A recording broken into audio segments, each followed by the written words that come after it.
إن الحمد لله نحمده ونستعينه ونستغفره ونعوذ بالله من شرور أنفسنا ومن سيئات أعمالنا من يهده الله فلا مضل له ومن يضلل فلا هادي له أشهد أن لا إله إلا الله وحده لا شريك له وأشهد أن محمدا عبده ورسوله يا أيها الذين آمنوا اتقوا الله حق تقاته ولا تموتن إلا وأنتم مسلمون يا أيها الناس اتقوا ربكم الذي خلقكم من نفس واحدة وخلق منها زوجها وبث منهما رجالا كثيرا ونساء واتقوا الله الذي تساءلون به والأرحام إن الله كان عليكم رقيبا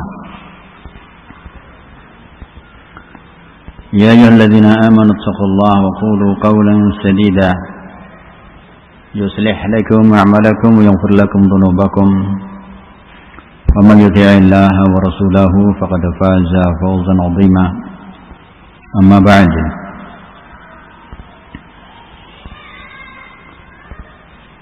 فإن أصدق الحديث كتاب الله خير الهدي هدي محمد صلى الله عليه وعلى آله وسلم وشر الأمور محدثاتها وكل محدثة بدعة وكل بدعة ضلالة وكل ضلالة في النار.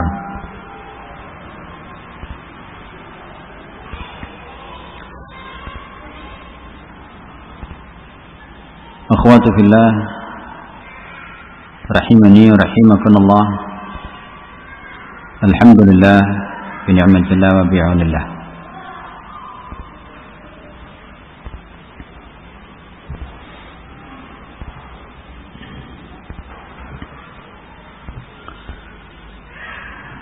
Kita melanjutkan kembali kegiatan ta'lim kita pada sesi kali ini untuk membaca beberapa nas ayat maupun hadis ataupun penjelasan ulama terkait dengan upaya mengurangi atau mengangkat beban dari munculnya yang namanya gundah gulana.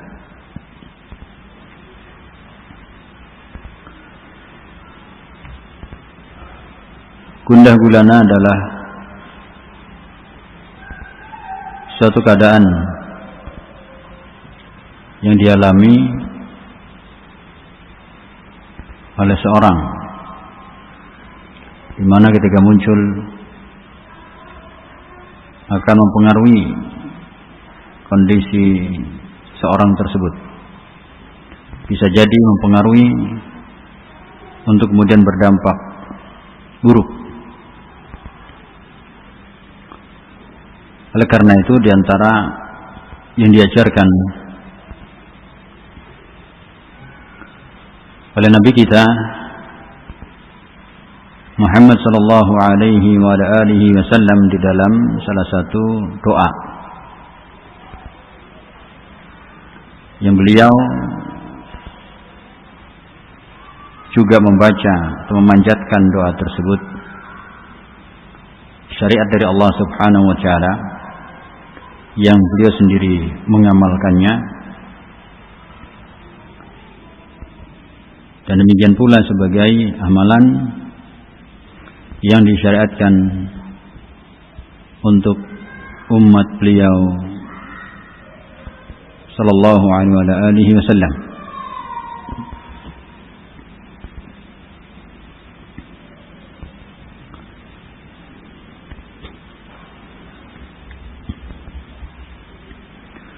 Di antara doa yang dibaca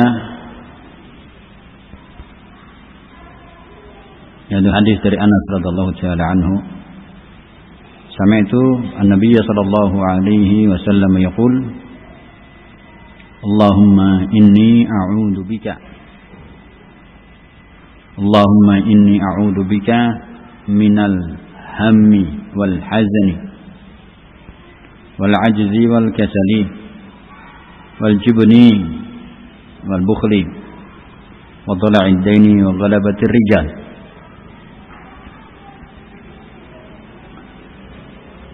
Allahumma inni a'udzubika ya Allah, sungguh aku memohon perlindungan kepadamu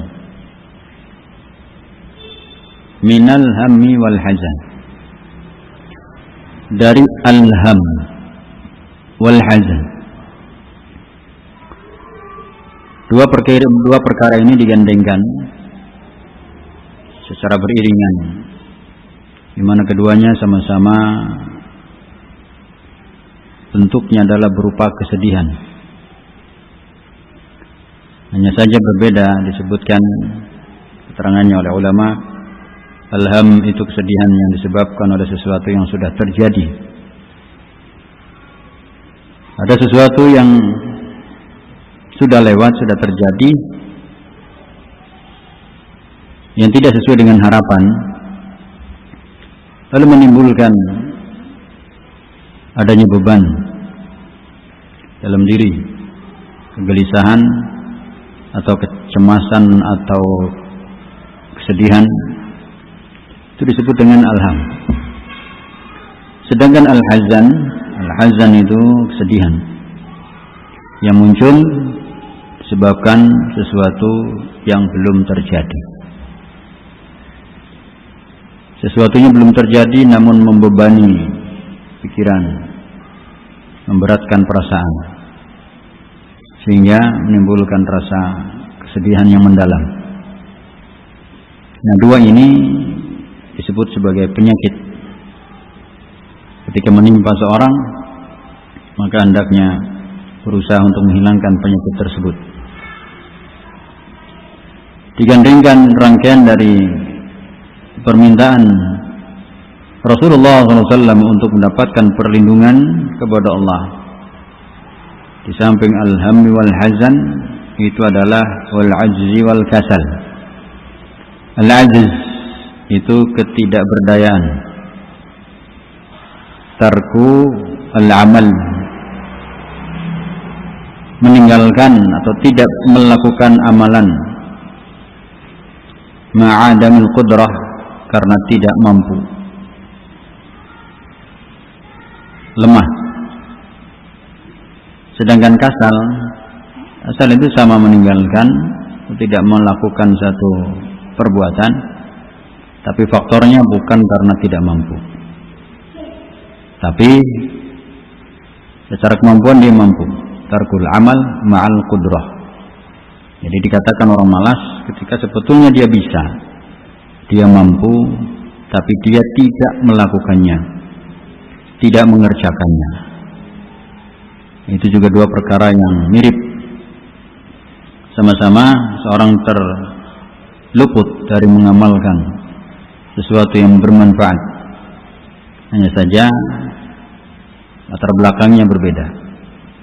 Yang satu karena ketidakberdayaan, satunya karena mampu tapi tidak dikerjakan.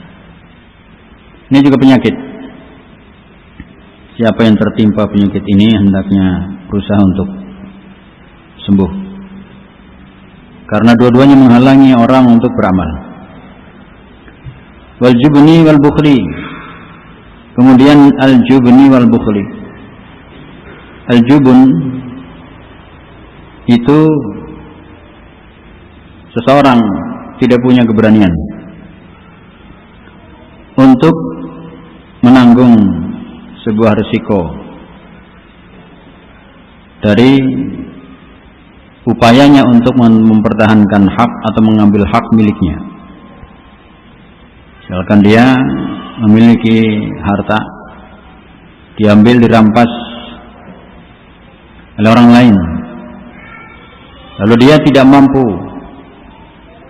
atau tidak berani, bukan tidak mampu, tidak berani untuk membela, untuk mempertahankan haknya. Itu namanya al-jubn. Pasangannya adalah al-bukhul, bakhil. Bakhil ini adalah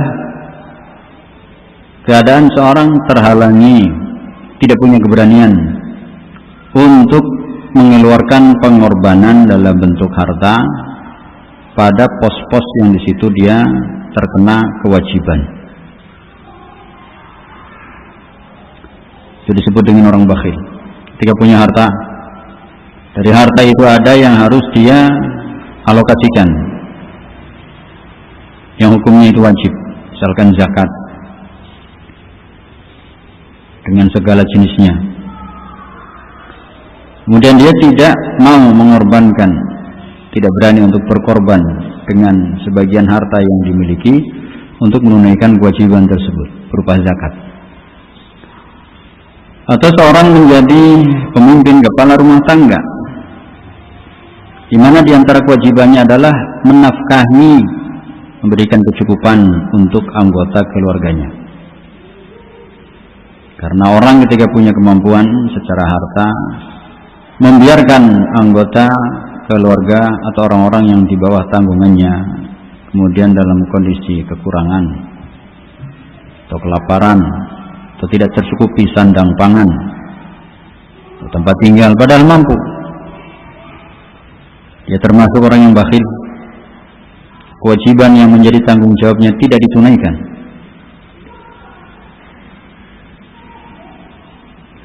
Jadi bakhil bukan hanya ketika seorang selalu berat mengeluarkan harta, tetapi mengeluarkan harta pada pos-pos yang menjadi hak untuk ditunaikan, berupa zakat, berupa nafkah, atau berupa ma'isyah, menghidupi orang-orang yang ada di bawah tanggungannya.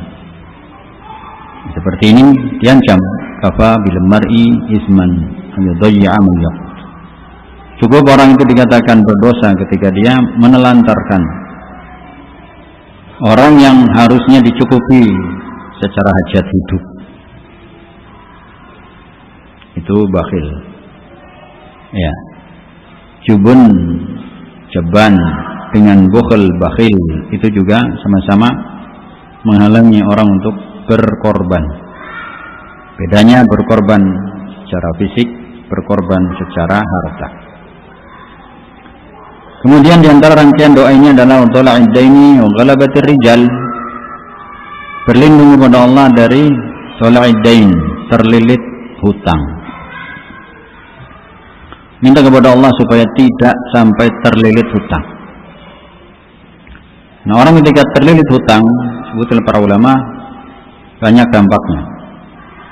Di antara dampak yang sering muncul adalah dia ikhlaful wa'ad, suka ingkar janji. Ya, orang kalau terlilit hutang, dia mudah berjanji, tapi mudah juga menyelisihi janjinya. Nanti bulan depan datang, belum. Nanti hari Ahad didatangi, bukan hari Ahad ini, Ahad depannya lagi. Ya, nanti tanggal 2, datangi tanggal 2, bukan tanggal 2 bulan ini, bulan depan. Selalu menyelisihi janji. Kemudian mudah berdusta. Ketika orang sudah terlilit hutang, dia mudah untuk berdusta. Banyak dia ungkapan kata-kata yang tidak sesuai dengan kenyataan. Dan itu realita terjadi. Makanya Nabi sallallahu alaihi wasallam sendiri berlindung kepada Allah jangan sampai terlilit hutang.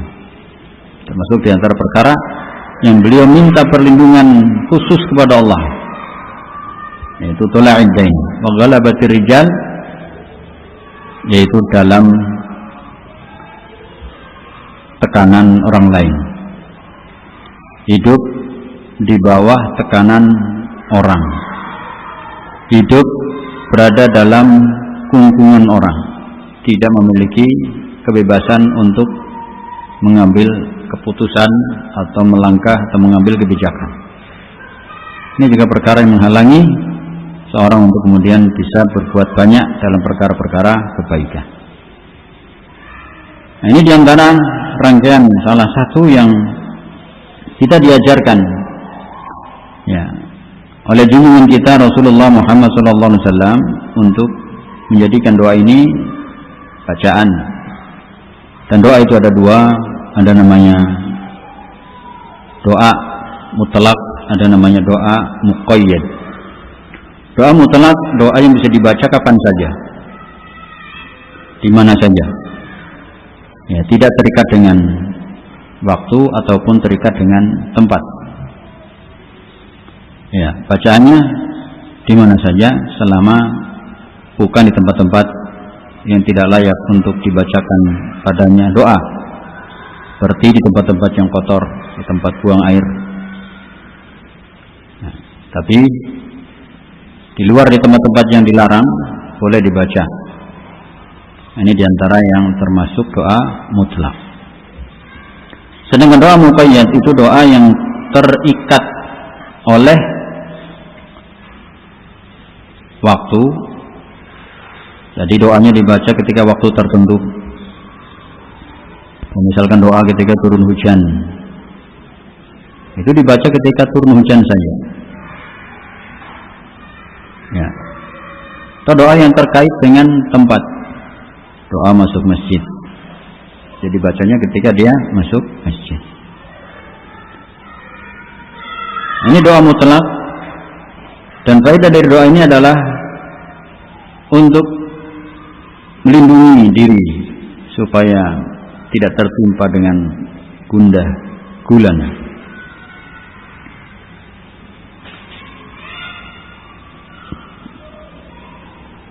Fasyuri'a ad-du'a'u lil mu'min bihadhil adiyah. Orang yang beriman itu disyariatkan untuk berdoa dengan doa-doa yang diajarkan oleh Nabi alaihi salatu wassalam. Meski doa juga ada dua dari sisi, ada doa ibadah, ada doa masalah. Doa ibadah, ya, dengan membaca doa itu sendiri tidak harus selalu sesuai dengan konteks. Berdoa itu sebagai ibadah. Keadaan konteksnya seperti apa, situasi seperti apa, baca doa tersebut tidak selalu identik dengan konteks. Sedangkan doa masalah adalah doa yang erat kaitannya dengan persoalan. Ya, sakit minta sembuh. Kemudian kondisi-kondisi tertentu, misalkan orang belum punya keturunan, berdoa minta keturunan, atau minta keselamatan, atau minta rezeki, atau minta yang lain-lainnya terkait dengan persoalan-persoalan tertentu.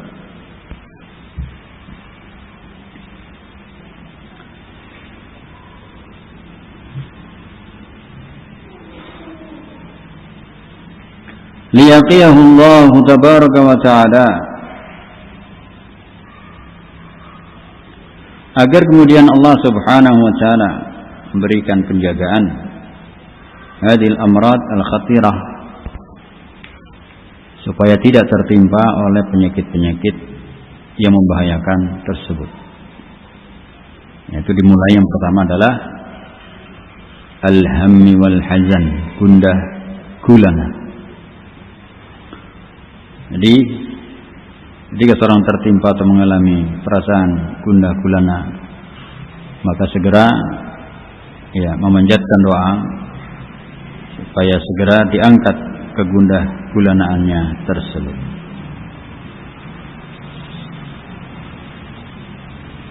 Di sisi lain, ketika seorang berdoa kepada Allah, maka doa itu sendiri masyak anna doa qurbatun yuqarribu biha ilallah. Doa itu sendiri merupakan cara seorang hamba untuk melakukan pendekatan diri kepada Allah. Dengan doa, seorang sedang berupaya melakukan pendekatan kepada Allah subhanahu wa ta'ala.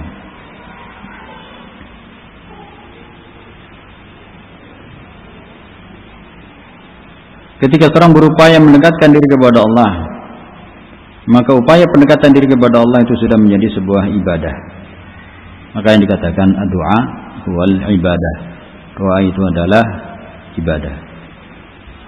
Satu, doa itu sendiri sudah menjadi sarana untuk mendekatkan kepada Allah, mendekatkan diri kepada Allah dan itu adalah ibadah. Makanya terlepas dari terkabul ataukah belum, maka bukan menjadi penghalang. Di antara yang disebutkan oleh Imam Ibnu Qayyim rahimahullah taala, bagaimana Umar bin Khattab radhiyallahu taala anhu berikan nasihat tentang doa. Berdoalah tanpa harus terbebani apakah dikabulkan ataukah tidak. Yang jelas doa itu sendiri adalah ibadah, dan doa itu sendiri merupakan perintah Allah, dan Allah sendiri yang menjamin siapa yang menjalankan perintah Allah terkait dengan doa, maka Allah akan memberikan apa yang diminta dalam doanya tersebut. Ud'uni astajib lakum, berdoalah kalian kepadaku, aku akan kabulkan. Kemudian ketika berdoa, yanwi tahqiq ma talabahu min rabbih tabaraka wa ta'ala wa huwa muqinun bil ijabah. Ketika berdoa itu diiringi dengan niat untuk supaya terwujud apa yang sedang menjadi hajat diminta kepada Rabb-nya, dalam keadaan seorang itu muqinun bil ijabah, yakin dengan keyakinan yang kuat bahwa Allah mengijabah, bahwa Allah mengabulkan. Di antara hadis yang menyebutkan tentang ini adalah sabda Rasulullah sallallahu alaihi wasallam, "Ud'ullaha wa antum muqinuna bil ijabah." Berdoalah kalian kepada Allah dalam keadaan kalian yakin doa itu akan dikabulkan. Dan kita sering mendapatkan penjelasan bagaimana bentuk Allah mengabulkan doa. Satu, dikabulkan segera sesuai dengan permintaan hamba tersebut, ta'jil. Yang kedua, dipalingkan oleh Allah dari kejelekan dalam bentuk yang lain yang dia tidak mengetahui, tiba terselamatkan dari ancaman musibah yang hampir menimpanya. Jadi itu adalah buah dari doa yang dipanjatkan selalu kepada Allah Subhanahu wa taala. Atau yang ketiga, Allah simpan pengkabulannya nanti akan diberikan pada hari kiamat,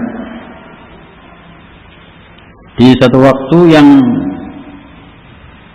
nilai buah dari amalan doa ketika ditunaikan pada hari kiamat itu adalah lebih berkali lipat kemanfaatannya untuk seorang hamba.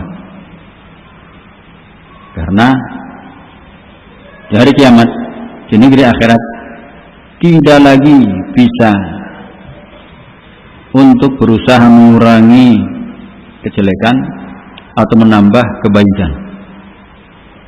Kalau kemudian tiba-tiba ternyata punya simpanan berkat doa-doa yang selalu dipanjatkan, tidak pernah jenuh dan tidak pernah henti, selalu membaca doa, meskipun tidak merasakan ada terkabul di dunia, tapi yakin bahwa Allah tidak akan menyia-nyiakan doanya, sehingga kemudian tertumpuk semakin banyak dan menggunung di akhirat, maka disitulah dia menemukan hasil yang sesungguhnya yang sangat dia perlukan di dalam kehidupan yang tidak ada penolong selain sebab amalan-amalannya sendiri.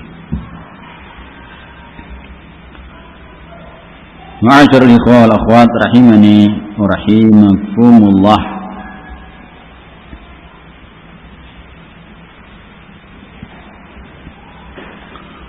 Kemudian di antara perkara yang bisa menjadi penawar beratnya perasaan gundah gulana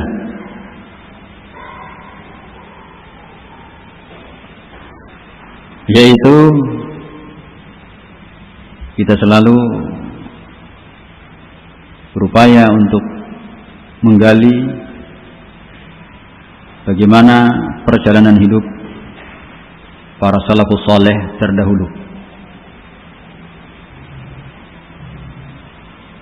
Bagaimana mereka mendapatkan kesulitan, kesusahan, penderitaan di saat mereka berjuang untuk istiqomah menjalankan ketaatan kepada Allah. Agar dengan itu kita tidak terlalu merasa bahwa sudah yang paling berat kesusahan, kesulitan, kegundah gulanaan yang dialami. Bahkan mungkin kita merasa bahwa belum seberapa ketika dibandingkan apa yang kita alami dengan apa yang dialami oleh mereka salafus saleh. Kita membaca perjalanan hidup tokoh-tokoh utama di awal-awal Islam, ya, termasuk pribadi Rasulullah Sallallahu Alaihi Wasallam. Dari awal beliau menyebarkan dakwah, selalu mendapatkan tantangan-tantangan, mendapatkan intimidasi, mendapatkan perlakuan-perlakuan yang sangat menyesakkan dada. Seperti diantaranya ketika Rasulullah SAW sedang sujud, kemudian berkumpul beberapa orang musyrikin Quraisy, tokoh-tokoh di Mekah, seraya melemparkan kotoran bekas kambing melahirkan anak. Itu ada kotoran yang ikut, dan di situ bercampur dengan darah, dengan lemak, serta aroma yang sangat menyengat. Itu dilemparkan yang mengenai tubuh Rasulullah SAW yang mulia. Betapa mereka sangat menghinakan seorang yang sangat mulia, dalam keadaan Rasulullah SAW mengajak mereka untuk keluar dari potensi kebinasaan dengan kesyirikan dan kekufurannya, namun dibalas dengan perlakuan yang demikian. Atau ketika beliau berjalan menuju Taif, kemudian pulang dalam kondisi bercucuran darah, mendapatkan caci maki, bahkan disakiti secara fisik. Demikian pula para sahabat yang lainnya. Bilal radhiyallahu ta'ala anhu dianiaya karena kondisinya sebagai seorang budak, tidak ada pelindung kecuali majikannya, dan majikannya sangat benci dengan keislaman Bilal. Maka dia dirantai, kemudian dijemur di terik matahari, kemudian dijadikan mainan, diseret-seret oleh anak-anak, sampai kemudian Abu Bakar Siddiq radhiyallahu ta'ala anhu berusaha untuk membebaskan dengan membeli, meskipun diminta dengan harga yang mahal. Abu Bakar Siddiq radhiyallahu ta'ala anhu karena cintanya kepada Bilal tetap dibayar walaupun mahal, kemudian dibebaskan, sehingga Bilal memiliki hubungan sangat dekat kepada Abu Bakar radhiyallahu ta'ala anhu sebagai maula, budak yang kemudian ditebus dan dibebaskan. Belum sampai di situ, tidak hanya sampai di situ, perjalanannya untuk berhijrah ke Madinah bukan perkara yang mudah. Sampai di Madinah, Bilal mengalami sakit keras, dalam keadaan meninggalkan kampung halamannya yang selama ini telah memberikan kenangan-kenangan banyak. Dan juga yang lainnya, para salaf dari kalangan para ulama, misalkan bagaimana Imam Ahmad, bagaimana Imam Al-Bukhari, bagaimana Imam Nawawi bertahan dengan keterbatasan secara ekonomi, atau bahkan para nabi yang sebelumnya, ya, bagaimana Ayub alaihissalam diuji dengan sakit berkepanjangan.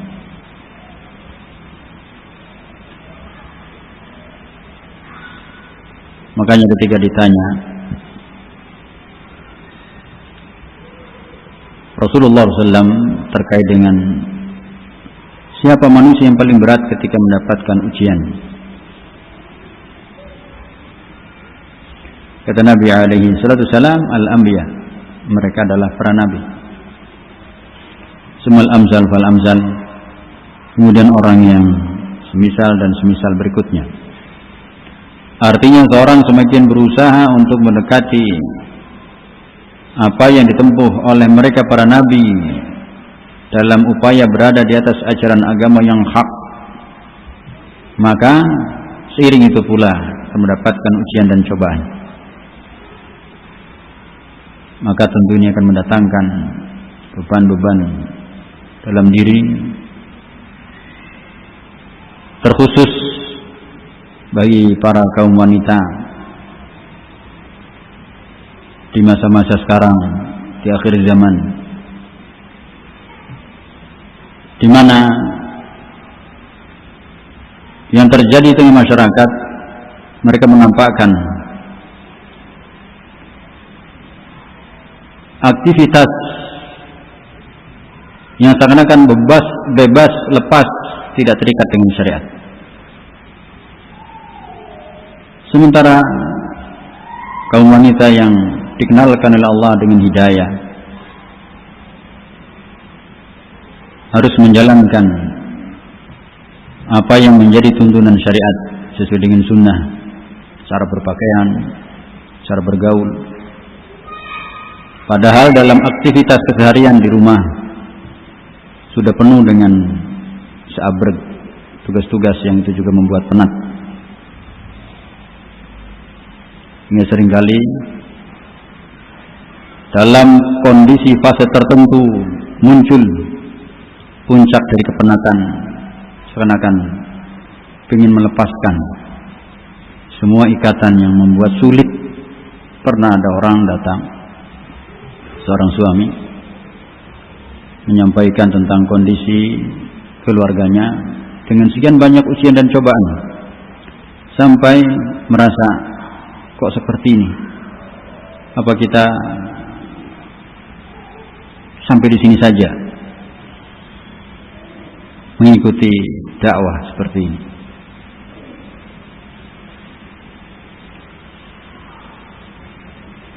Nah, yang seperti ini adalah ujian yang tentunya pertama bagi kaum wanita, yang kedua bagi seorang pemimpin rumah tangga, bagaimana caranya bertahan. Kemarin kita sudah membaca tentang dunia ini adalah tempat lelah dan letih. Maka sering itu gundah gulana, resah gelisah, kepenatan, itu suatu keniscayaan yang mungkin tidak bisa dihindari. Oleh karena itu harus ada upaya untuk membuat kondisi yang berat menjadi lebih mampu dijalani, yaitu dengan mendekatkan diri kita dengan kehidupan para salaf. Kemudian kita menyadari betul bahwa konsekuensi ketika kita ingin mengamalkan sunnah, maka akan mengiringi ujian-ujian, cobaan-cobaan tersebut. Boleh merasa berat, boleh merasa begitu beban itu seakan-akan tidak mampu untuk dijalani. Tapi jangan pernah berpikir untuk menyerah.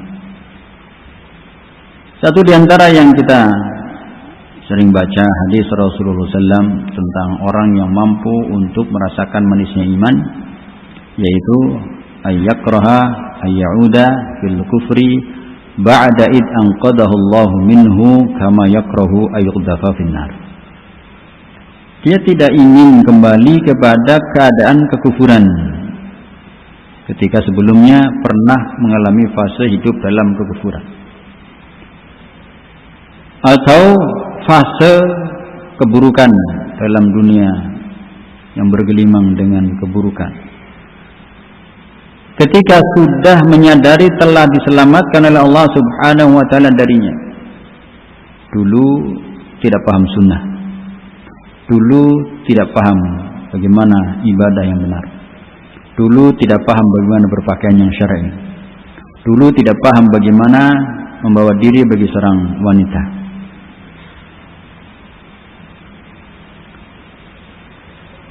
Setelah paham, maka tidak ingin kembali kepada kondisi semula, sebagaimana tidak ingin untuk dilemparkan ke dalam api. Dan kita memahami bahwa melekat pada seorang wanita sifat-sifat yang memang sudah disinggung oleh Allah Subhanahu wa taala. Di antara wasiat Allah Subhanahu wa taala adalah وَوَصَّيْنَا الْإِنسَانَ بِوَالِدَيْهِ حَمَلَتْهُ أُمُّهُ وَهْنًا عَلَى وَهْنٍ وَفِصَالُهُ فِي عَامَيْنِ أَنِ اشْكُرْ لِي وَلِوَالِدَيْكَ إِلَيَّ الْمَصِيرُ.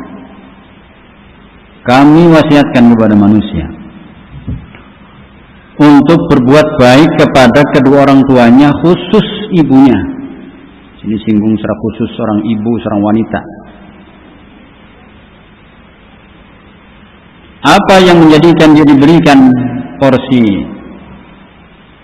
yang lebih perhatiannya adalah karena hamalathu ummuhu, ibunya yang telah mengandungnya. Ya, seorang ibu di samping dia juga berkewajiban menjalankan syariat, ibadahnya kepada Allah, juga berkewajiban untuk mentaati suaminya, juga menjalankan apa yang menjadi ketentuan kodratnya, menjalankan apa yang menjadi kodratnya sebagai seorang wanita ketika sudah menikah, itu mengalami kehamilan.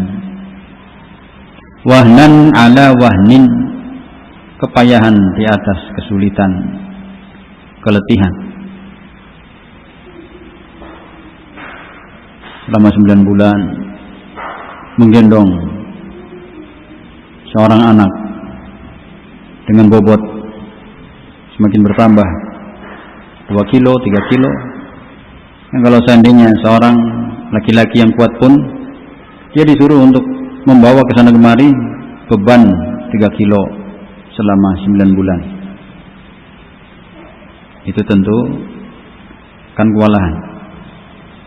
Tapi Allah berikan, ya, karena mereka sudah menjadi kudrah, sudah diberikan oleh Allah kemampuan secara kodratnya.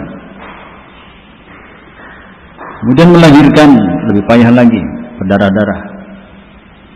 Kemudian setelah itu harus mengurus anak, wa fisaluhu fi 'amaini, menyapihnya, menyusuinya hingga 2 tahun. Kesemuanya ini adalah tugas mulia yang Allah sendiri yang menyinggung tentang tugas ini, sehingga kemudian Allah perintahkan para anak-anak untuk berbakti kepada kedua orang tuanya, khususnya ibunya. Anishkur li wa liwalidayka ilayyal masir, hendaknya bersyukur kepadaku, kepada Allah dan kepada kedua orang tuamu. Ingat kepadaku tempat kembali. Siapa yang bersyukur ada balasan ganjaran ketika kembali kepada Allah. Ketika tidak bersyukur juga ada balasan yang setimpal atas perbuatannya tersebut. Ikhwana fillah wal akhwat rahimani wa rahimakumullah. Juga keutamaan-keutamaan lain yang Allah berikan perhatian secara khusus, ya, seperti ketaatan seorang wanita kepada suaminya, itu sangat-sangat dihargai oleh Allah. Idza salatil mar'atu khamsaha wa shamat syahraha wa ta'at ba'daha qila laha udkhulil jannah min ayyi abwabin syi'ti. Jika seorang wanita dia menjalankan ibadah kepada Allah, menjaga salat 5 waktu, menjalankan ibadah puasa sesuai dengan ketentuan yang berlaku, di luar masa-masa yang di situ ada halangan. Kemudian selebihnya memberikan ketaatan kepada sang suami. Ya, taat kepada Allah ini disinggung di situ, salat 5 waktu, puasa Ramadan. Amalan-amalan ketaatan kepada Allah yang lainnya tidak disinggung, menunjukkan bahwa itu yang inti. Selebihnya taat kepada suami dalam perkara yang ma'ruf tentunya. Ketika menjalankan, mewujudkan ini, dikatakan kepadanya seorang wanita itu, udkhulil jannah, silahkan kamu masuk ke dalam jannah, min ayyi abwabin syi'ti, dari pintu mana saja yang kamu inginkan. Ini luar biasa. Ya, amalannya taat kepada Allah, salat, puasa, kemudian taat kepada suami dalam perkara yang ma'ruf, sesuai dengan ketaatan kepada Allah dan Rasulnya alaihi salatu wassalam. Dibebaskan masuk ke dalam jannah melalui pintu-pintu al-jannah as-samaniyah. Ini sangat luar biasa, jaminan Allah, perhatian yang sangat besar pada seorang wanita yang berjalan mengikuti ajaran sunnah Rasulullah sallallahu alaihi wasallam. Kalau mengingat ini, maka suka duka, gundah gulana yang menyertai perjalanan hidup itu akan dengan sendirinya terasa ringan, karena hidup ini perjuangan. Ya. Ditambah bukan sendiri, sudah ada pendahulu yang sebelumnya mereka para salafus saleh, ya, para sahabiah, para tokoh-tokoh wanita Islam yang juga perjuangannya sangat luar biasa. Jadi ujian memang itu akan dialami oleh manusia, dan yang terberat adalah yang dialami oleh para nabi, kemudian yang semisal mereka berikutnya. Yubtala rajulu ala hasabi dinihi, orang itu diuji dengan sesuai kadar agamanya. Fa in kana dinuhu salban istadda bala'uhu, kalau agamanya kuat, ya ujiannya akan menguat. Tapi ini bukan perintah yang bisa difahami kalau begitu nggak usah kuat-kuat beragama supaya ujiannya nggak kuat. Kan itu, karena kita sudah membaca penjelasan yang sebelumnya bagaimana orang-orang kafir, ya, mereka justru mendapati kehidupan yang penuh dengan bala sepanjang waktu. Mereka hidup di dunia sesenang-senangnya, kesenangan dunia terbatas, ada bosannya, ada jenuhnya, dan pasti mengalami yang namanya suka dan duka. Tidak mungkin meskipun kafir lalu selalu dalam suka, ada dukanya. Ditambah lagi ketika suka duka itu dilewati di masa hidup, bertambah lipat-lipat lagi ketika sudah mati di alam barzakh, kemudian terakhir di akhirat, di yaumul akhir, ketika dimasukkan ke dalam neraka, kekal di dalamnya, naudzubillah. Cuma di sini disebutkan istadda bala'uhu sebagai ujian untuk mengetahui, Allah ingin mengetahui sejauh mana dia berusaha untuk berjuang menjalankan agamanya. Ya, karena kejujuran, kesungguhan itu hanya bisa diketahui dengan adanya ujian dan cobaan. Wa in kana fi dinihi riqah ubtuli ala qadri dinihi, kalau agamanya biasa-biasa saja, ya diuji dengan kadar agamanya.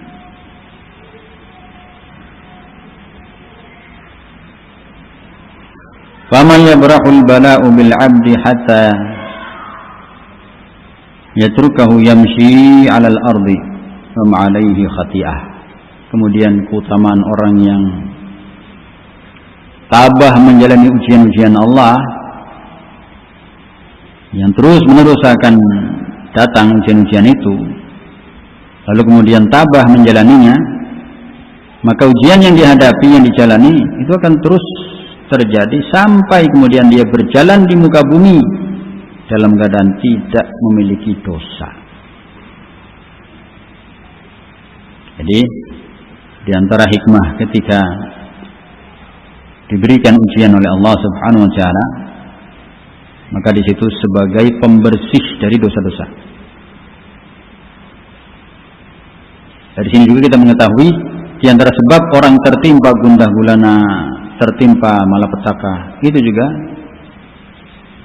mungkin dengan sebab dosa yang dilakukannya.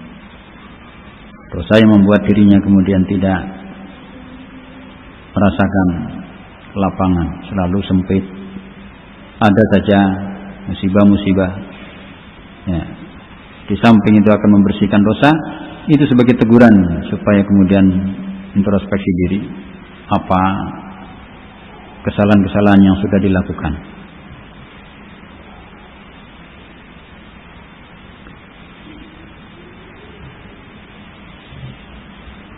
Nah, para ikhwah rahimani wa rahimahullah wal akhwat hafizakunallah, ini upaya-upaya yang bisa kita lakukan di saat kita menjalani hidup yang tidak lepas dari namanya gundah gulana. Di sisi lain, gundah gulana itu bisa menjadi penghapus dosa ketika seorang tabah menjalaninya dan tetap berada dalam jalur keridhaan perbuatan-perbuatannya, kalimat-kalimat, kata-katanya, sikap-sikapnya tidak keluar dari apa yang di situ mendapatkan keridhaan Allah, tidak melakukan hal-hal yang bertentangan dengan keridhaan Allah, tidak melakukan hal-hal yang menjadikan murka Allah. Ya. Ma yusibul muslim min wasabin wala ghammin wala hammin wala adha hatta syaukah yashaquha illa kafarallahu lahu khatayahu. Tidaklah menimpa seorang yang beriman itu wasabin, sedihan, wala nasabin, sulitan, wala ghammin, gundah, wala hammin, gulana, wala ada, gangguan. Ya. Ini semua akan dialami jadi menimpa seseorang. Ya. Gundah, gulana, kesedihan, kesusahan, kelelahan, keletihan. Atau ada itu adalah salah satu gangguan yang muncul dari pihak luar. Disakiti oleh orang lain, dizalimi oleh pihak tertentu.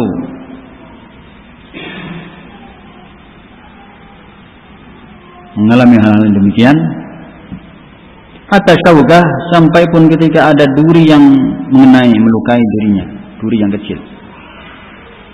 Tidaklah yang demikian itu ketika dilewati dengan sabar, ridha kepada Allah, kecuali menjadi penggugur, menjadi kafarah yang menggugurkan dosa-dosanya.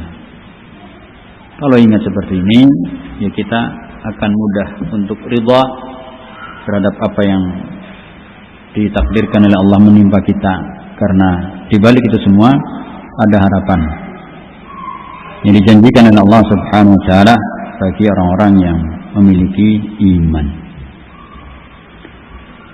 Barakallahu fikum para ikhwah wal akhwat rahimani wa rahimakumullah.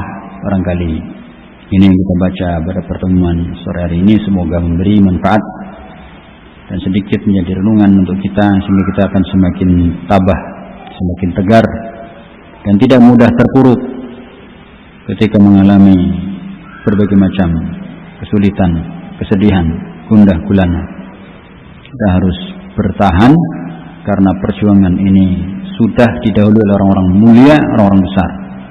Kalau kita ingin menjadi orang mulia, orang besar, kita pun harus menempuh apa yang mereka sudah jalani sebelum kita. Jazakumullahu khairan walhamdulillahi rabbil alamin. Subhanaka Allahumma wa bihamdika asyhadu an la ilaha illa anta astaghfiruka wa atubu ilaik.